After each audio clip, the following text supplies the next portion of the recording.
interwebs! Estamos aqui novamente para começar o Inside the Field. Eu sou o Lucas Braga, reunido comigo aqui meu querido irmão Bruno Praca, sempre ele. Todo dia é uma notícia triste, diferente, né? Mas é o que tem pra hoje. Exato. Um dia triste aqui, né? Começando... Eu já falei começando Inside the Field? Já foda-se. Estamos meio atordoados aqui, porque até atrasamos essa gravação, era pra gente estar gravando ontem. Só que ontem, dia 2/4, várias notícias aí sobre a situação, sobre a continuação da Alliance. E hoje, até hoje, dia 3/4, 6 horas da tarde, os rumores só se mostraram verdadeiros sobre a possibilidade do fim da temporada. Temporada não, da liga como um todo, né? Como que a gente vai fazer então? Vamos falar sobre a rodada número 8, porque teve jogos muito da hora, interessantíssimos aí, que mexeu bastante com a classificação. E logo na sequência a gente explica toda essa treta aí desse possível fim da AAF aí na sua primeira temporada, sem chegar nem no final da temporada, né? Então vamos logo para essa bagaça. Retomando, vamos falar sobre os jogos, depois a gente explica todos os casos aqui, as possibilidades, o que vai acontecer e o que não vai acontecer. Começamos a semana aí, número 8, com Orlando Apollos versus Memphis Express. 34-31 pro Apolão, mas que jogaço da porra, né, mano? Memphis, mano, o famoso time que ilude todo mundo, não é mesmo? Cara, finalmente, assim, o que a gente vem falando desde a semana 1 nos jogos do Apollos, que é o que faz o ataque, uma das coisas, né, que faz o ataque deles ser tão forte, é o fato que ninguém pressiona o Gilbert. E o Express finalmente conseguiu pressioná-lo, né, colocando em situações bem merdas, forçando ele a se livrar da bola de qualquer jeito e por consequência ser interceptado às vezes, né? O pocket do Apollos, ele tem uma proteção lateral, digamos assim, absurda, mas sofre uma pressão a mais no meio. Então, infiltram por ali, forçam a OL a deslocar peças dos lados para ajudar a segurar o meio, o que causa um colapso geral no pocket, né? A defesa do Express, além disso, tinha uma leitura boa das jogadas e conseguia adaptar bem a marcação. O nosso querido Johnny Manziel, infelizmente, se lesionou, né, no começo do jogo, final do primeiro quarto, ao começo do segundo, não lembro. O que parecia que dificultaria para o Express, mas conseguiram um segundo e terceiro quarto muito bons no jogo. No terceiro quarto em específico, vieram com um foco bacana em jogadas corridas e a defesa de Orlando estava com dificuldade em conseguir neutralizá-la. Tem um fumble que ocorre no terceiro quarto, que acontece graças a uma leitura absurda que a defesa do Express faz, que é o seguinte: nessa jogada, o ataque em si do Apollos, ele está alinhado praticamente todo do lado esquerdo, né? Tanto os wide receivers quanto o running back. A OL do Apollo, se você contar, está com 6 jogadores. Se você olha nos 3 que estão na direita, eles estão de frente para outros 3 da linha defensiva do Express. Mas o cara da ponta da offensive line, o último da direita, não é de fato da offensive line, ele é um tight end. Então o que acontece? Dá o snap, ele sai correndo para fazer alguma rota designada a ele e possivelmente tentar receber a bola. E como tinham 3 jogadores da DL marcando e um do Apollo saiu correndo para tentar fazer a rota, abre um espaço imenso para o grande linebacker DeMarcus Gates vir correndo, dar porrada no Gilbert, que acaba dropando a bola e por consequência acontecendo o fumble. Mesmo com uma boa... fomos recuperados no caso. Mesmo com uma boa atuação do Express, ainda não foi o suficiente para derrotar, né, o Orlando Apollos. Chegamos ao último quarto com o placar de 22-23, no caso 23-22, né, se fala de quem tá ganhando, para Memphis. Aos 8 minutos, eles marcam mais um touchdown e fazem a conversão dos 2 pontos. Acontece uma jogada que o Gilbert é interceptado, porém acaba não se confirmando por uma falta, que acaba sendo um first down ainda para o Apollos.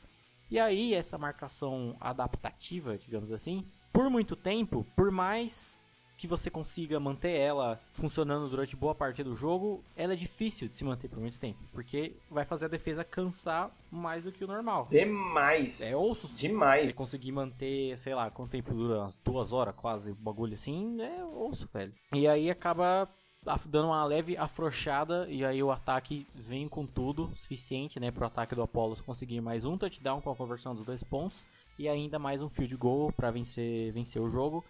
O Express, mais uma vez, joga como nunca e perde como sempre. E o Garrett Gilbert, que principalmente nesse jogo, tava com cada passe em profundidade, que cosplay de Russell Wilson ali, que graças a isso que a defesa, com essa marcação adaptativa que eu disse, não conseguia ser mais dominante ali do começo pro meio do jogo. Sim, sim. Falando aí do lance do Menzel, que o cara, mano, parece que o cara, ele nasceu, tem gente que nasce com o cu virado pra lua, esse cara aí, mano, sei lá pra que lado nasceu o cu dele, porque o cara só se fode, né, mano? A sequência da jogada é o seguinte, ele é no final do primeiro quarto, ele lança o TD, que seria o primeiro TD dele na liga, só que toma um passe interference do ataque, né? E então a jogada volta. Ele tenta o passe de novo e é interceptado. Só que, mano, o ataque tá todo tão pra frente que quem tem que vir pra fazer o tackle no safety que intercepta ele é ele próprio. E aí, no meio dessa tentativa de tackle, ele é atingido na cabeça e aí tem que sair do jogo. Tipo assim, mano, e era um cara que tava fazendo drives muito bons aí no começo do jogo, né? Assim, a gente já falou várias vezes sobre merecimento dentro do esporte, que é uma parada que não existe, mas, velho, novamente o Memphis lutou pra caralho, assim, manteve muito coração, tá ligado? Mas o grande ponto foi, eles não estavam conseguindo converter os TDs, saca? Então, acabou caindo muito pros field goals aí, se não me engano, eles marcaram 2 ou 3 field goals antes de conseguir marcar o primeiro TD, tá ligado? E assim, você tá falando que você tá jogando contra o Orlando. O começo do jogo pro menino Gilbert foi meio bosta, assim, tá ligado? Logo no começo do jogo, ele tem uma interceptação aí que também cai por terra, por acabar sendo marcado como um pass interference. Então a bola volta pra ele, mas logo poucas jogadas na frente ele força de novo e sofre a interceptação aí, mano. E tipo, boba, tá ligado? Tyrant com marcação tripla. Eu acho que vai um pouco dessa confiança que também o Express o Apollos e o próprio Gilbert tá nessa temporada. Só que aí você fala, puta, não é dia do cara, logo no começo do jogo, 2 interceptações. Ele responde com um lançamento de 65 jardas pra TD. Aí você fala assim, porra, mano, tá ligado? Tipo, é isso, esse é o Apollos. Até mesmo em dias ruins, os caras ainda estão jogando muito acima dos outros times dentro da Lions. Só que aí, mano, o final do jogo é uma sequência de várias cagadinhas, principalmente pelo lado do Express. Vamos lá. O Express vira o jogo, que nem o Bruno disse aí, mano, forçando um fumble em cima do Gilbert, que consegue transformar isso em um TD. Fica 31-22 pro Express, com 7 minutos do quarto quarto, fazem uma interceptação. Aí você fala assim, velho, vitória, acabou, já era. Só que essa interceptação, ela é revisada. E os juízes dão uma falta a favor do Apollos, ao ataque do Apollos. Ou seja, cancela novamente outra interceptação que seria do Gilbert e a bola volta pra eles. Aí entra o personagem que, ao meu ver, fez o Express perder o jogo. O caralho do head coach do Memphis, senhor Mike Singletary. Porque no meio de uma jogada de ataque do Apollos, ele entra no jogo, cara. Ele entra em campo. Eu não sei se você viu isso, Bruno. E aí ele entra em campo, aí você vê flanela amarela até da torcida voando. Devia ele ficar de boa? Não. Ele continua falando merda pro juiz. E o juiz quando o juiz aperta o microfoninho lá, tá ligado? Pra falar, basicamente assim, mano, todo mundo cala a boca que o juiz tá falando o que vai acontecer. E ele continuou xingando o juiz, falando um bolão pro juiz. E aí acontece aquele negócio que todo mundo que acompanha futebol americano sabe que assim, deu ruim. Quando o juiz joga o chapéu dele pra cima, né? Isso daí é como se fosse a expulsão no futebol, é tipo a pior desgraça que o juiz pode fazer. Então, sabe o que acontece? Por causa dessa cagada do head coach do Express, a bola do drive do Apollos vai lá pra linha de 1 jarda, cara. Então, assim, você fala, porra, mano, beleza. O Apollos vai lá, marca e tal. Não vira o jogo. Aí você fala, puta que pariu, o Express tem mais um lance de jogada aí de ataque, um 3 and out, e aí vai ter o punch. É importante falar que desde o começo do primeiro quarto, tava chovendo no jogo. O punter vai lá pra fazer o que ele tem que fazer, né? Que é dar a bicudinha dele e já era. O snap vem que nem a minha cara. O punter dropa a bola, consegue pegar a bola de novo e quando ele vai chutar, ele escorrega e dropa a bola de novo. Vídeo cacetada, né, velho? Total. Cara, o Apollos recupera a bola na linha de 20 jardas do ataque. Agora você me fala, é o Apollos, o melhor time do campeonato e o time que tava perdendo praticamente o jogo todo. Você me bota ele na linha de 20 jardas, cara. O Gilbert só colocou a bola um pouquinho mais pra frente e garantiu o jogo ali com um field goal. Esse foi um jogo que deu muita dó de quanto o Memphis merecia ganhar, mas como a gente já falou mais de uma vez, não existe merecimento no esporte, né, velho? E o foda ainda esse lance do coach ser expulso, né? É que você perde o play caller do time, tá ligado? Total, né, mano? E assim, se eu não me engano, foi expulso ele e o coordenador do ataque, o coordenador ofensivo. Beleza. Então, tipo assim, velho, foi... Mano... Ficou o cara do Gatorade com fone na cabeça, né? É, tipo isso, tá ligado? O cara que dá as toalhinhas pros caras. Mano, então, assim, dó do Express aí e fazer o quê, não é mesmo? Próximo jogo, o jogo merda da rodada, Salt Lake Stallions... Da temporada. Da temporada, se pá mesmo, é verdade. Salt Lake Stallions versus San Diego Fleet, 8-3. Meu amigo, que merda de jogo foi esse, velho? Cara, que jogo merda, velho. Puta que pariu. Assim, a Várzea Extreme, assim, só faltou o jogador tá armado. Tava nesse nível, era nítido que os caras não queriam jogar, sério. A falta de ânimo era explícita, horrível. Eu comentei... Parecia que esses dois times já sabiam que a liga ia acabar, né, velho? É tipo isso, estavam pressentindo já. Eu comentei semana passada que o Stallions poderia ganhar, eu acho que até apostei nele, se não me engano. Apostei sim, que eles iam ganhar, né? Porque faltava pouco, assim, com base no confronto passado, no jogo passado, pra que eles melhorassem e conseguissem ganhar algum jogo. Mas também não, tipo, ganharam, mas também não dessa maneira, né, velho? E acabou que além de um jogo bosta, ele foi inútil pra tabela. Porque ambos os times empataram na campanha, ficando 3-5, e nos confrontos dentro da própria conferência também, porque ambos ficaram 2-3. Então, assim, como a gente não sabe o futuro da liga, se acabou ou não, ele foi, tipo assim, a ultimate inútil, assim, não vale nem a pena a gente perder tempo comentando dessa patifaria, tá ligado? Caralho, assim, eu vou falar só de um jogador que jogou pra caralho nesse jogo. Mano, pra você ter noção, eu escrevi pouquíssimo sobre esse jogo aqui, porque também não tem, mano, 8-3, cara, vai tomar no cu, né? Mas tem um jogador que jogou muito e, por incrível que pareça, foi do San Diego. O safety Ryan Moller, cara, número 25. Cara, o maluco tem uma interceptação na linha da end zone e retorna até metade do campo. Depois o cara recupera um fumble dentro da end zone deles, né? Depois recupera outra interceptação na linha de 25 jardas e leva para a linha de 35 jardas. 25 jardas no campo de defesa e vai até 35 jardas no campo de ataque. Só que, mano, foi só lambança, cara. O Fleet, ele marcou um field goal. Mano, e pra você ter noção, eles marcaram um field goal com o kicker me errando um field goal da linha de 15 jardas, velho. Mano, errar um field goal na linha de 15 jardas é tipo, sei lá, velho. É tipo você errar pênalti sem goleiro, tá ligado? Mas... é isso, né, velho? Foi festival de sec pra todo lado, festival de fumble pra todo lado. Sim, se alguém falou assim, nossa, quero começar a assistir futebol americano e viu esse jogo, mano, o maluco se deu um tiro na cabeça. Próximo jogo, tivemos Brigham Iron versus Atlanta Legends, 17-9 pro Iron. E assim, né, mano...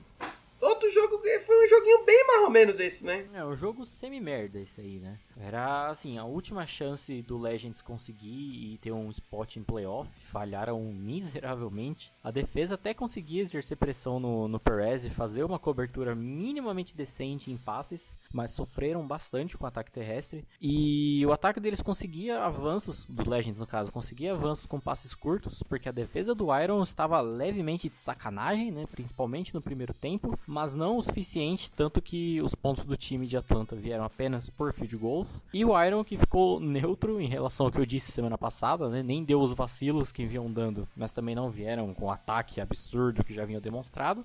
Só o suficiente para ganhar o jogo mesmo. Então, assim, já estando nos playoffs, se classificaram, né? Mesmo a gente não sabendo como que vai ser. Teria que ver, caso a liga continue de fato, se eles usarão esses jogos restantes para se ajeitar ou não, né? Porque, em teoria, caso prossigam, eles enfrentarão o Apollos. E principalmente essa defesa teria que acordar, né, velho? O ataque voltar a ser o que era nos primeiros jogos. Porque senão, teria tudo para ser um espanco, ao meu ver, nível Apollos e Legends na primeira semana, tá ligado? Não, e é só lembrar que eles já jogaram contra o Apollos e tomaram uma sapatada de 31-14, né? Mas isso daí a gente vai ter que esperar para ver. Falando sobre esse jogo, eu queria saber o que caralhos o head coach do Atlanta Legends tem na cabeça pra você deixar um retornador de punch ser um cara que no mesmo jogo ele consegue dropar o retorno 3 vezes. Cara, são 3 punts que o Iron dá e são 3 punts que o retornador famba a bola, cara. E é o mesmo, é o titular, tá ligado? Como assim, mano? O maluco, beleza, dropa uma bola, dropa a segunda, você ainda coloca o maluco de novo no campo, caralho. E se eu não me engano, as 3 vezes o Iron recupera a bola. Então isso, tipo, é muito ridículo. Aí a OL do Atlanta, que a gente já criticou aqui 1 milhão de vezes, mostrou que nada é tão ruim que não pode piorar, né? Principalmente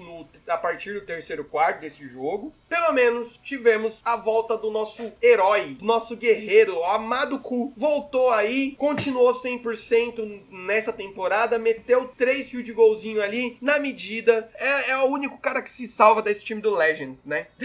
É o único que respeita a camisa, respeita a torcida, é um ídolo. Não, mano, o Ku é demais, né, mano? Você é louco. É campanha aí, Ku na NFL. Temos muitos times aí, né, que precisam de kickers aí, né? Mas, enfim. Falando do Airão da Massa... E o uniforme é até rosa, né, mano? Né?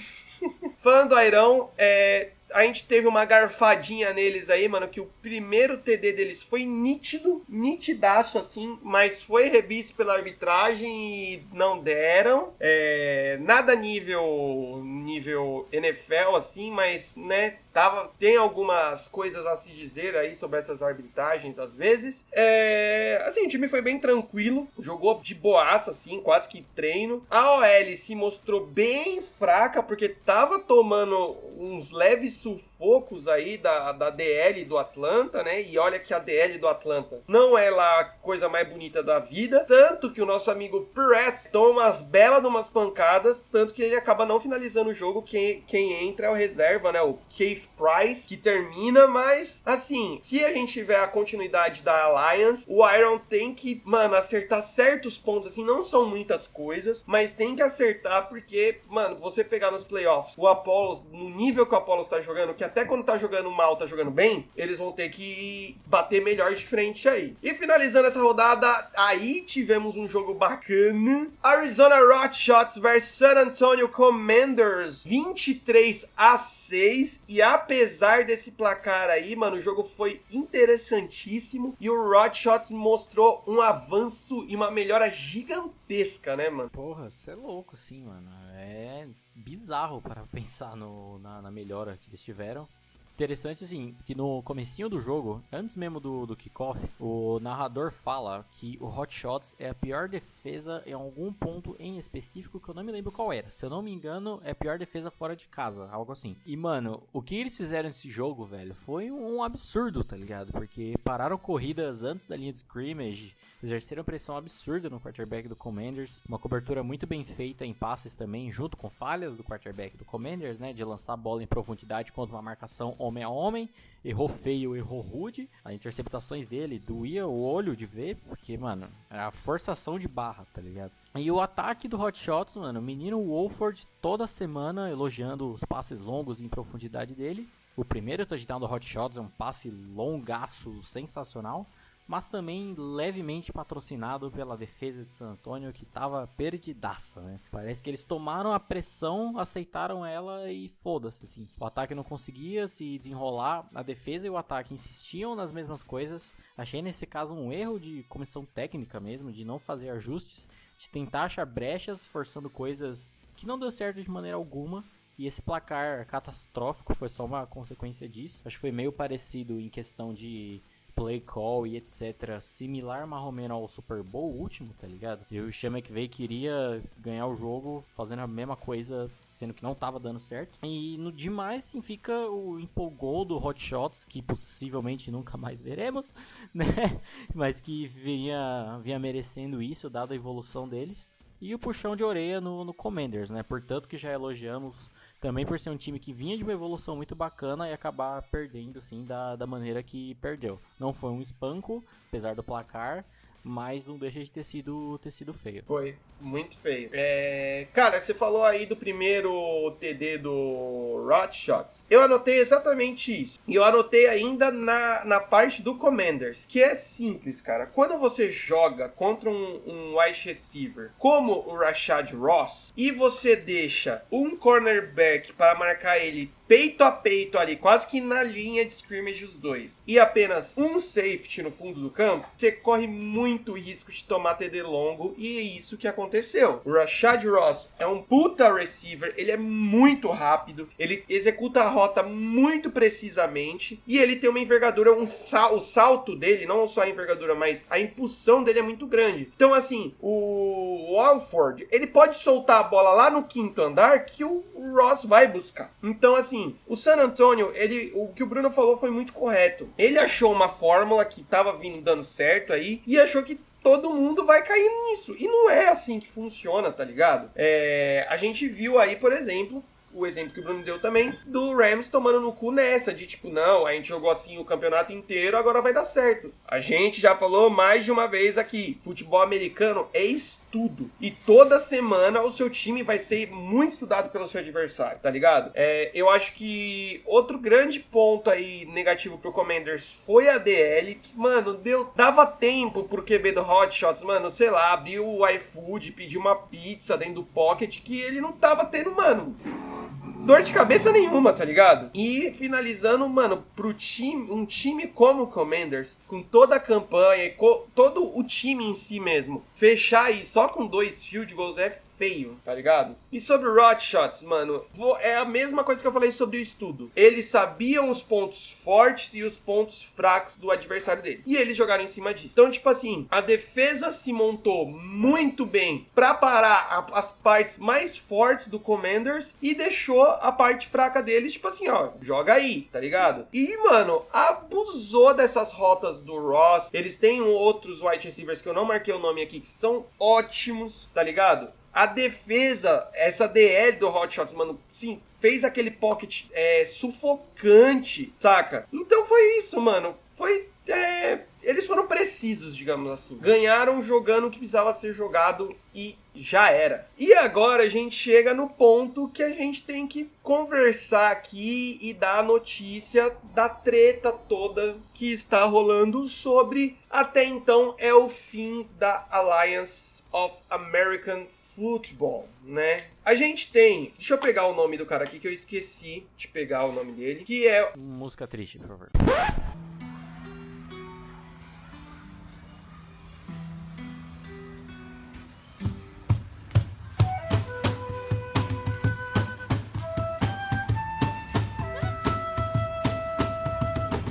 Tá tocando aí já, velho. Estamos aos prantos aqui. O dono da Alliance, Tom Dundon, que ele entrou no comecinho ali, eu acho que foi na primeira rodada, segunda rodada da Alliance, meio que salvando a liga, né? Com investimento de 250 milhões de dólares. Só que nessa última terça-feira, né, vulgo ontem, ele deu um notificado falando que ia fechar, né, parar aí a Alliance, porque ele teria até este momento tomado um prejuízozinho gostoso aí de 70 milhões de dólares até então. É um trocado, né? É troco de pinga. Bem, a minha ração do cachorro, daí, mesmo não tendo cachorro. Então é isso, tipo, foi a decisão do cara. E aí qual que entra, aí começa vários pontos aí que fica meio estranho. O cara, ele tá saindo disso, ele tá acabando com a Alliance, e a Alliance como um todo tá aí na esperança de algum outro investidor, milionário aí, investidor chegar, porque segundo as contas da liga, para continuar a liga ter as últimas 2 rodadas, depois ter o jogo de playoffs e a final do campeonato em si, um investimento de 20 milhões seria o ideal, né? O ideal não, seria o necessário para pelo menos a liga terminar com o fim da temporada. Só que aí, mano, essa história é muito complicada, é uma história muito complexa e com vários pontos obscuros, porque neste momento a Alliance estava tendo ótimas repercussões de audiência, tá ligado? Tanto dentro da audiência na televisão, como a audiência da internet, que sempre foi o mais forte da Alliance, né? Com o site e o app transmitindo os jogos, e até dentro dos estádios. Semana passada a gente comentou o jogo do Commanders, que estava lotado. Os últimos 2 jogos do Memphis estava lotado. Esse jogo agora aqui do Rothschild, também que foi contra o Commanders, mas foi na casa do Rothschild, estava lotado. Então, tipo assim, é muito estranho o investidor sair assim de um negócio desse com essa justificativa. Ainda mais se você falar que, mano, o cara ele perdeu 250 milhões, ele investiu 250 milhões e perdeu 70 milhões até então, foi o que ele disse. Mano, isso não é nem metade do investimento. Então é muito estranho você falar que os caras que lidam com esse tamanho de cifras, eles simplesmente desistirem, né? E aí começa a entrar vários pormenores. Primeiramente, tem o rumor de que esse cara, o Tom Dundon, entrou na Alliance para poder pegar a tecnologia do app da liga, que ele teria outros interesses aí, porque o app, desde a primeira semana, funcionou muito bem com a transmissão dos jogos, com as informações dos jogos em tempo real mesmo. Falam que ele entrou para isso e agora que ele conseguiu o que ele queria, ele tá vazando. Tem um outro ponto que eles queriam um acordo com a NFL para NFL assumir realmente a Alliance como um território de desenvolvimento, e não teve esse acordo porque se a NFL bate com isso, na verdade o acordo deveria ser entre a Alliance, a NFL e a NFLPA, que é o conglomerado dos jogadores da NFL, né? E aí começa várias tretas, porque, por exemplo, a XFL, que é outra liga, está para voltar em 2020. Ano que vem. A XFL, ela chegou a bater de frente, sim, com a NFL, em alguns termos de audiência, o caramba 4. E ela não tem esse problema de investimento porque ela é do Vince McMahon, né, cara? Exato. Vince McMahon, pra quem não sabe, dono da WWE e de todo o conglomerado de empresas que envolvem a WWE. Então dinheiro não falta pros caras, né? E aí o ponto é que se a NFL entrasse nesse acordo, significa que a Alliance poderia ter jogadores da NFL, jogadores do Practice Squad e jogadores que ficam nas reservas e tal, não na reserva do time em si, porque todos os times eles têm a lista de jogadores no começo nas pré-temporadas e depois tem jogadores que vão sendo cortados até fechar a quantidade correta. Então a NFL a Alliance poderia pegar e recrutar esses jogadores. O ponto é que se esse contrato aí, fosse firmado entre a NFL e a Alliance, a XFL também poderia fazer isso. E a NFL não quer isso de jeito nenhum. Porque, mano, é você dar armas pro seu principal concorrente, tá ligado? Então, assim, é uma zona. Tá mais difícil de entender isso do que o Campeonato Carioca. Inclusive, o Flamengo venceu, não sei qual etapa do campeonato ele venceu. E ele já está classificado para enfrentar o Denver Nuggets nos playoffs da NBA. Boa, e quem ganhar pega o vencedor entre Salt Lake Stallions e Miami Dolphins, tá ligado? Boa. E o vencedor pega a vaga do Jets naquela divisão inútil lá. Né? Nossa senhora. Mas então é isso, meu. Ainda mais pra gente aqui no Brasil, tá muito mais nebuloso, porque as notícias já chegam mais condensadas, chegam muito picotadas aqui pra gente. O que a gente tem até então? A liga tá suspensa. Ponto. Muito provavelmente, como a gente falou, a gente tá gravando hoje, quarta-feira, muito provavelmente não tenhamos jogos agora nesse final de semana, porque muitos times estariam... Eu fiquei sabendo que hoje o Apollos estava indo pro centro de treinamento e todo mundo recebeu um e-mail falando, nem vem porque não precisa, tá ligado? Esse lance dos e-mails teve muita coisa, né, da própria liga meio que se despedindo dos seus empregados e coisas do caralho. O Apollo se autoproclamando o campeão com base no comunicado enviado aos times, o que eu acho justo. Então, assim, a gente tá meio que sem saber de nada, né? A princípio parece que foi mesmo, mas nunca sabe, né? Assim, como não... Eu acho que se isso tivesse acontecido no final da temporada, eu acho que esse ponto final eu mesmo já falaria, gente, diminui as esperanças aí que já era. Mas como a gente tá no meio assim, mano, faltam exatamente 4 rodadas pra acabar a temporada. Então eu acho bem possível aparecer algum investidorzão maluco aí e só pra fechar o rolê, tá ligado? Inclusive, acho que se realmente são só 20 milhões, no caso, né, pra acabar a temporada, mano, a NFL poderia fazer um esforço aí e ajudar os caras. Chama o Felipe Neto aí, mano, já era. Né, mano, chama alguém aí, tio. Faz o curso lá do capitalista do Nando Moura, tá ligado? Lá o mestre do capitalismo e ganha 20 milhões e fecha esse rolê. Tem até no Mercado Livre, só... Né, mano, chama a Betina, cara, ela não tem lá os milhões dela? Mas ela tá sendo processada pelo Procon, se não me engano. E 9 milhanas, mas enfim, eu ainda acho que dá pra ter essa finalização da temporada. Eu até torço pra que isso aconteça, porque, mano, a Alliance, ao meu ver, ela não tava sendo só o tapa-buraco da NFL, tava divertido pra caralho de acompanhar. Eu, particularmente, tava gostando de ver os jogos e tal. Então a gente tem que esperar. O ponto é esse, a gente vai ter que esperar. Semana que vem a gente vem novamente aqui pra falar o que foi definido, o que não foi definido. Pode ficar tranquilo, não vamos parar de fazer podcast, ainda mais porque...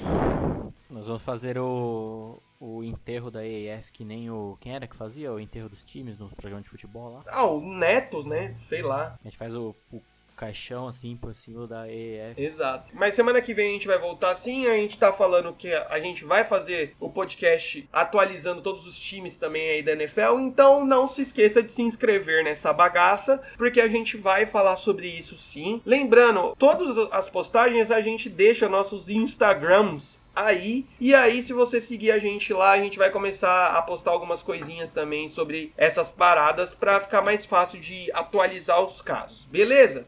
Pois é, esse tempo em off ainda tem muita coisa de NFL pra falar antes da pré-season, né? Tem todo o lance da free agency, tem draft, até a pré-season. Aposentadorias, trocas. Até a pré-season em si tem bastante coisa. A gente pode gravar, sei lá, sobre o Campeonato Paulista, não sei. Mas ainda tem muito pano pra manga e pra rodar. Tomara que a Alliance pelo menos consiga finalizar essa primeira temporada, né? Não parar, entre aspas, no meio, assim, do nada. E pelo menos serviu pra Orlando ter um time decente, né? Miami tem um time bacana. Que represente realmente a cidade, né?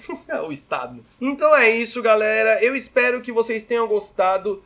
A gente tá um pouco chateado, sim, porque a gente tava curtindo bastante acompanhar aí. E ia ser muito interessante ver esses playoffs. Apesar de todo esse favoritismo do Apollos aí, mano, playoffs é um jogo só. Então a gente poderia ter várias reviravoltas aí, né? Mas vamos ficar torcendo aí pra Alliance ter pelo menos a chance de terminar sua temporada decentemente, que seria com realmente um campeão, né? Então é isso. Muito obrigado novamente, senhor Bruno Praca. Tamo aí, né? Altas reviravoltas, não só na NFL agora, né? Mas ainda tem muita coisa pra rolar. O senhor Odell Beckham Jr. já foi apresentado lá em Cleveland. Tá feliz com o Sr. Mayfield. Então veremos aí como vai ser esse rolê. Então é isso. Não se esqueçam de se inscrever nessa bagaça que a gente quer que 100 inscritos antes da NFL voltar. Ajuda nós a bater essa meta aí. E até mais. Tchau.